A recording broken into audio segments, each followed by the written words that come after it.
Good morning, LHS community. Welcome to a brand new edition of Holding Court here on the First State Hoops Report YouTube channel. I am, of course, First State Hoops Report founding editor and Holding Court host, Chris Stevens. Hopefully, you all are doing well out there on this cold Sunday morning as I'm recording this.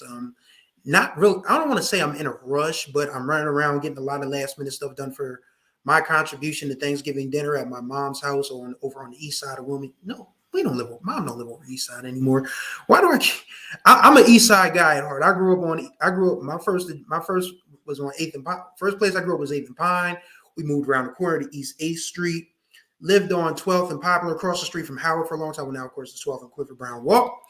And even though my mom doesn't live there anymore, I actually live down the block from Sally. So yeah, I'm going to be darkening the doors of the Burke a lot more this season since I only have like a 5 or 10 minute walk down the block. So Sally's, looking forward to seeing y'all this year in person. But yeah, got it. I'm running around, getting my laundry done, getting all the stuff that I'm going to make for my contribution to our family Thanksgiving dinner.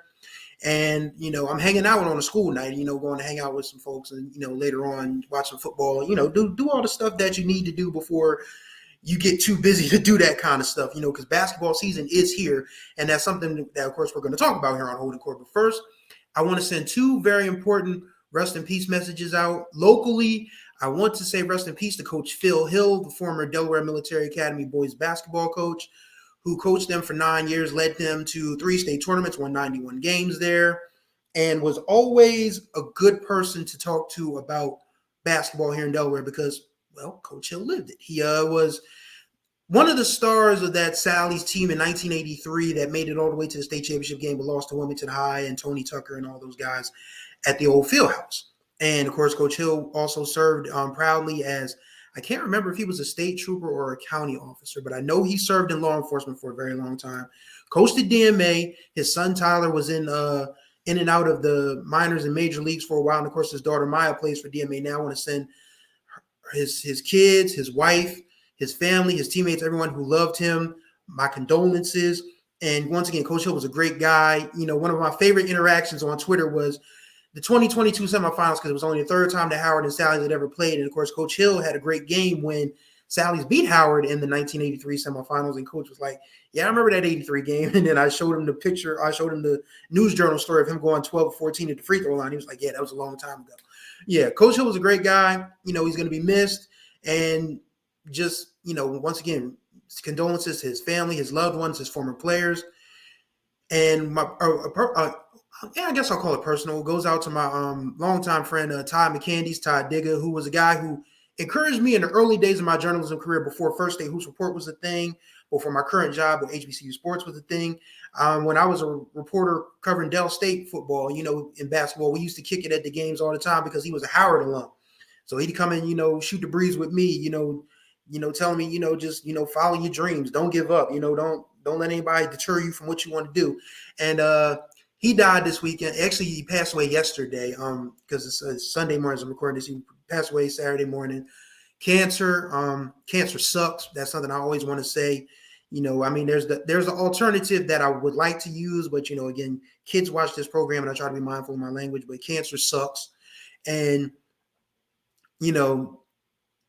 that's somebody I'm going to miss, because we used to shoot the breeze. We used to talk about MEAC sports all the time. He was a Mets fan. I was a Phillies fan. He would make jokes about Ryan Howard's nose. I would make jokes about how the Mets need that kind of nose to snort that cocaine because the Mets won the World Series in 1986 high off the substance. Sorry for kids that are watching. Don't do drugs, kids. Just say no. Shout out to Nancy Reagan. But yeah, we would joke about stuff like that.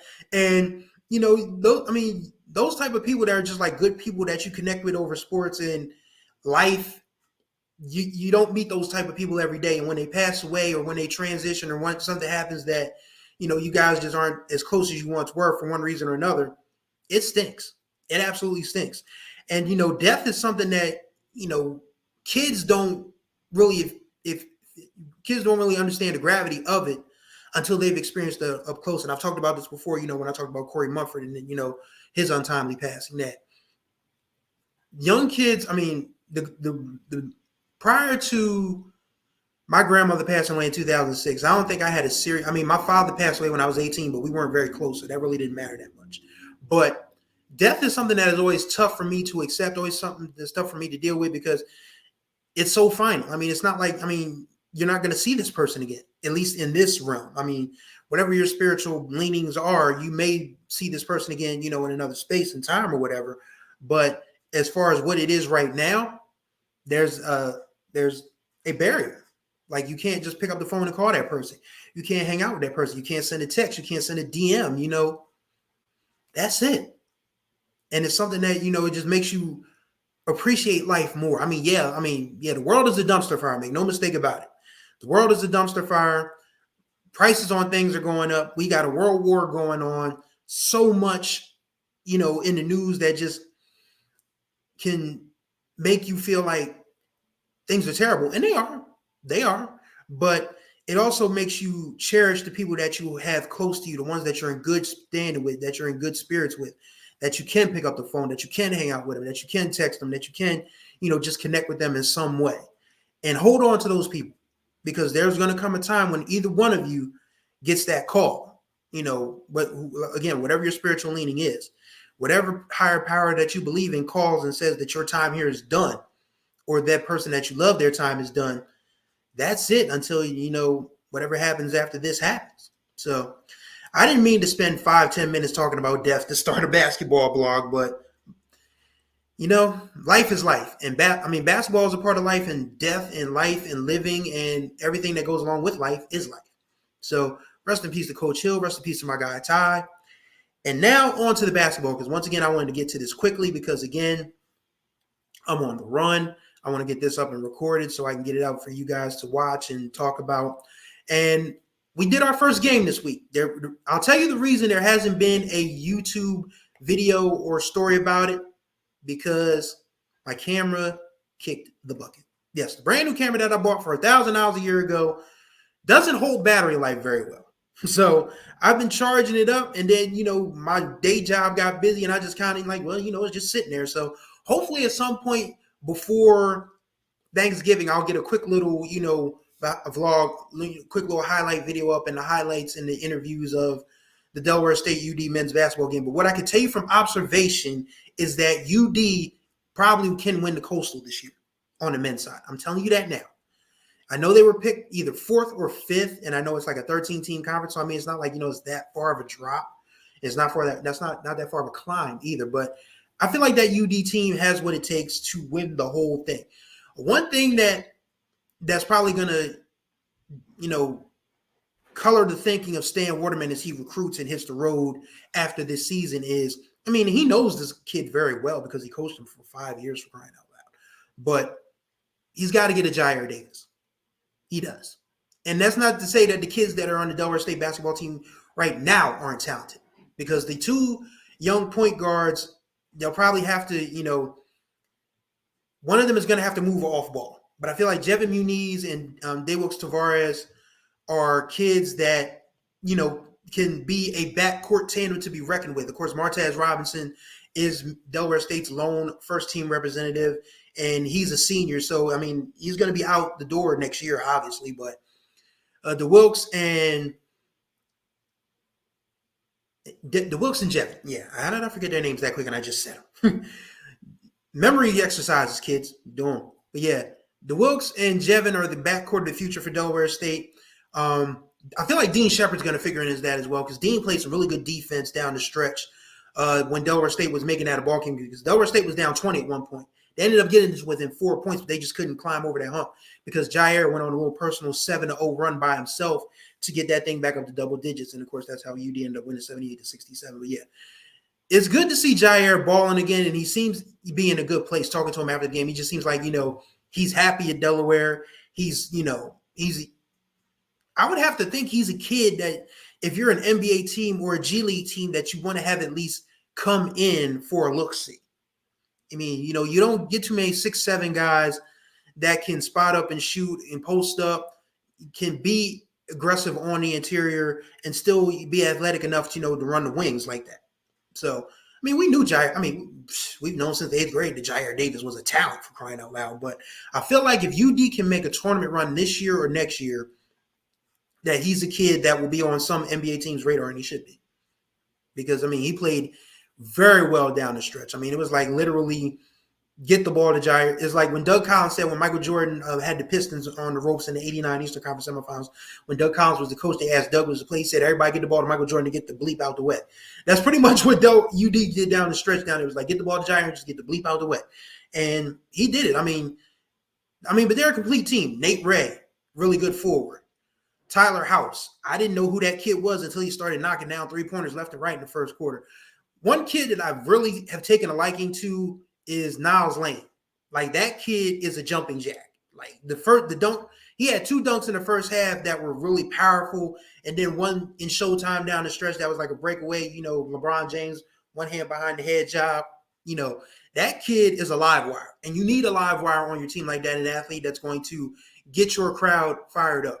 So UD has pieces, plenty of pieces in place to win the Coastal. So there's no mistaking that. That's a really good team. Also, Delaware State, they're not that far away. One thing I like about Delaware State, and Stan's been able to do this, is that he has some size. Because Delaware State teams prior to him were small, like 6'7" center-ish. But you got Brandon Stone, the senior, that's 6'11". Wesley O was about 6'8", 6'9". Got Ray Somerville's about 6'10". Alton Andrews is 6'8" or 9". So you've got some like legit. I mean, and these are guys that are like legit size. This isn't like their listed size. Like I watched basketball a long time. I know tall kids. I know kids that are listed as tall. These are kids that are tall. So you can interchange 4 or 5 guys that run about 6'8", 6'9" out there. You can do some things. I mean, especially since they're mobile and Stone can shoot the outside shot. Oba shoots the outside shot very well too, but he's very athletic. Kyle Johnson is like the Niles Lane for UD because he had a nice baseline drive and dunk in the first half. I was like, okay. So the 2 D1 representatives in the state, I feel like the MEAC is a little tougher to predict. The Coastal, I mean, that's a league that's very tough to predict, but the MEAC's a little tougher because Howard's very good. Norfolk State is very good. North Carolina Central is going to be in the mix. UMES just beat Penn last night, and Penn, of course, beat Villanova earlier in the week. So you got to figure UMES is going to be in the conversation as well. Morgan State won't be an easy out. South Carolina State is rebuilding. Coppin State is rebuilding. They'll probably have a great program once again now that Larry Stewart's in charge. There's a lot to, parcel out when it comes to college basketball, because the important thing people need to understand about college basketball right now, and of course this applies to Goldie Beacom and Willem U as well. Nobody's playing their conference schedule until January. So a lot of the stuff that you're seeing now, you may look at UD.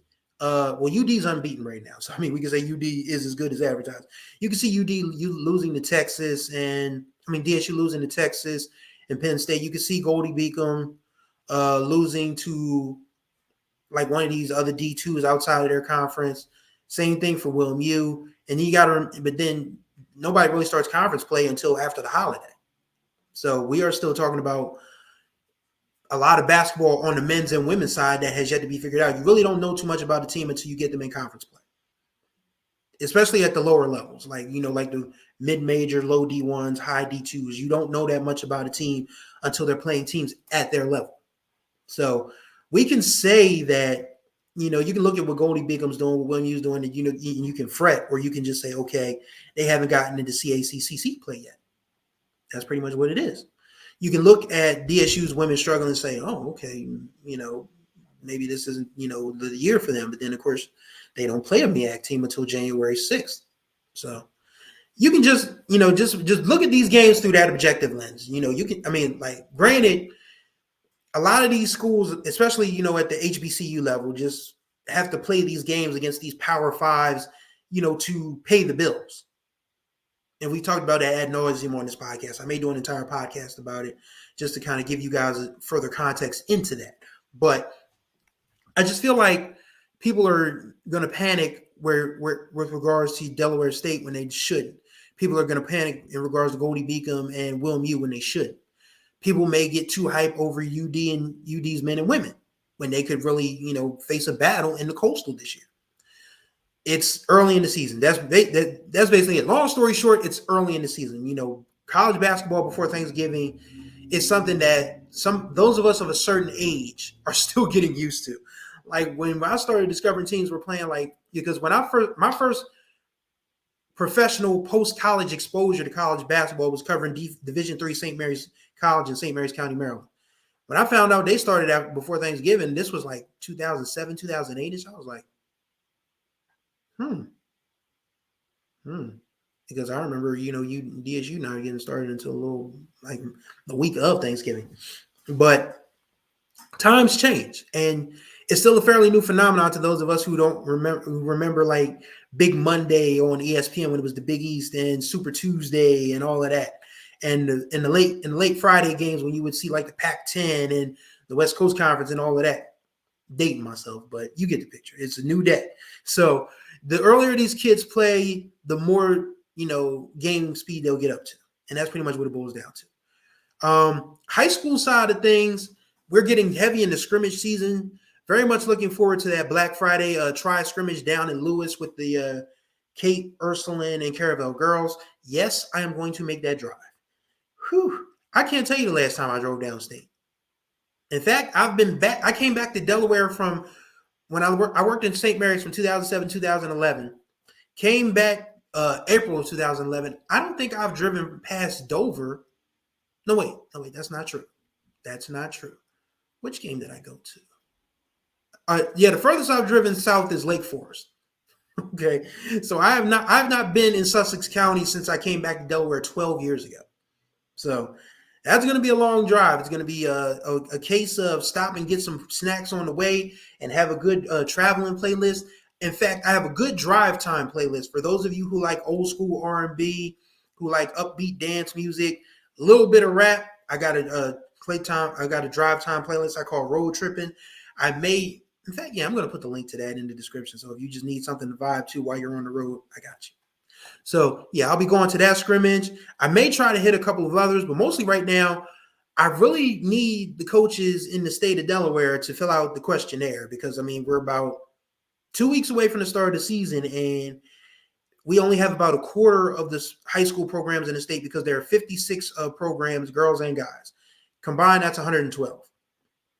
Right now, if my math is correct, we're going back through the document. I have 29 questionnaires filled out. So that means I need 83 of y'all, 83 coaches to open up the document, type in a couple things so I can fill this out, and put these previews out the way I want to put them out December 1st. So please, coaches, once again, if I have to keep emailing y'all reminders, I'm sorry. I'm gonna have to blow up your inboxes because this is important. It's important to the state of Delaware. It's important to basketball in Delaware. It's important to the kids. It's important to the people that want to go out and see the games. And I know y'all are busy. Trust. I know quite a few coaches just finished, football season. Some coaches are still in middle of football season. So I don't want to just keep, putting the pressure on, but I got to keep putting the pressure on. That's just the way it's got to be. So, yeah. High school games once again start November 29th, which is 2 weeks from Wednesday. So very much excited to have high school. Yeah, actually a little less than 2 weeks because today is the 19th. We are 10 days away. 10 days away from the start of high school basketball season for real. And that means we're going to be hitting up a lot of games this year. I put an Instagram story out, asking for games, and I got some okay answers. I got a lot of vague answers. I got, some things that I'm going to have to just, say, okay, that's how they chose to answer. Now I have to just really do my due diligence with these schedules. But, very much looking forward to the start of high school season. And probably next week, I want to have a guest on. I don't know who I can call on to be a guest, but I think it's going to be, I'll ask somebody. That much I know. I'll ask somebody to help me out with this whole process, to break down the season in general. And just because I'm tired, because I get tired of talking at some point, we're at 20 minutes now. And again, I got to hustle out, pick up my laundry, do some other stuff and get ready for Thanksgiving because I'm excited. It's the first time that I've worked at a place in media that has said, take Thanksgiving. And granted, the news is always going on, especially Black college news, because there's probably going to be some news coming down the pike about more coaches being relieved, more events being scheduled, different things of that nature. College sports is a booming business. And of course, if you're in a booming business, that means somebody has to report on that booming business. So especially in the Black college world, because Black college sports is starting to, make some steps towards I mean, well, it's always been respectable. I mean, I'm an HBCU alum. I went to Delaware State University. I mean, that's something that I'm definitely going to be. That's something you're not going to be able to talk bad about around me, as you all guys probably already figured out. But our editor said we don't want y'all doing anything Wednesday, Thursday, Friday. Enjoy your families or enjoy your time, whatever it is you're going to do. So I just have to finish everything up by Tuesday evening, and then for the next 3 days at least, I got nothing going. It really depends, because if the University of Delaware football team hosts North Carolina Central, then it's obvious that I'm probably going to cover that for HBCU sports. So, but yeah, very much looking forward to high school basketball season again. Scrimmage season is underway. We're starting to see some folks post scrimmage results and highlight reels on Instagram. So we are watching. First Day Hoops Report is watching. How much of that we can use remains to be seen. But we are watching, and we're very much looking forward to seeing, how it all comes out in the wash as far as the season goes. Again, you've got your favorites on the boys' side. You got your favorites on the girls' side. You got conference races. You got players that are probably going to be shooting for 1,000 points. Probably will get some college looks. And very much exciting times to be ready to cover high school basketball and college basketball here in the state of Delaware.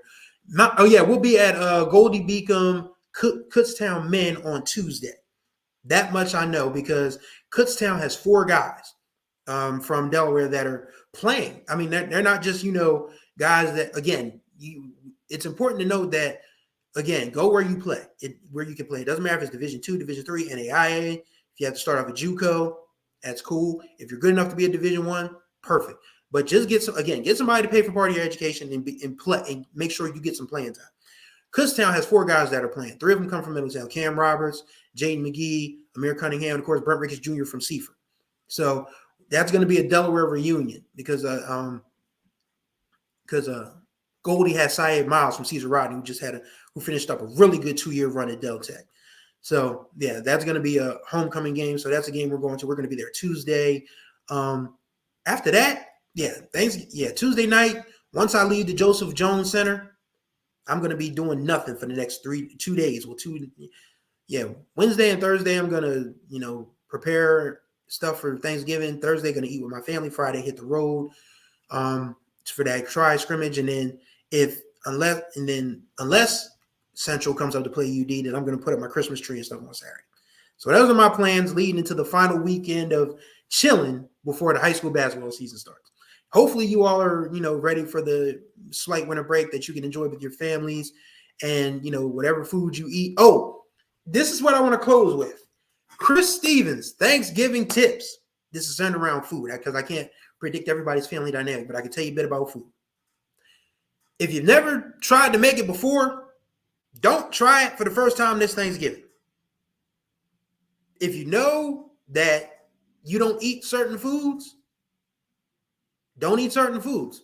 Just be kind when somebody puts something on your plate, and just say, no, thank you. That's not something that I eat. That's something I abstain from. Like, some people, don't eat pork. But I can tell you this much, I'm looking forward to my younger brother's glazed ham. So I ain't one of them people. I'll put pork on my fork. But some people don't eat food for certain reasons. They may not like it. They may not like the taste or the texture, or maybe religious reasons. And for those folks, I just say kindly, that's, just something that I don't eat. And for people who like to try to force feed their families, stop, please. Some people are trying to be health conscious. Some people just don't eat certain things. Some people just don't want to eat whatever it is you're trying to force feed them. Let people eat how they want to eat, please and thank you. Also, if you know that a certain dish that you make is in demand, like, I'm not bragging or anything, but my mom requested a 2 cream cheese pound cake. So your boy gets busy with the baking. So make sure you make enough for everybody, because if it's a widely requested dish, everybody's gonna want to try it. So my mom was like, I made cream cheese pound cake for my mom's birthday in September. She said, "Nah, you got to bring 2 to Thanksgiving." So making 2 of those. I mean, just saying. I mean, I'm not bragging or anything, but yeah. If you know that there's something that people like that you make enough of it so everybody can get some, because you don't want anybody feeling left out.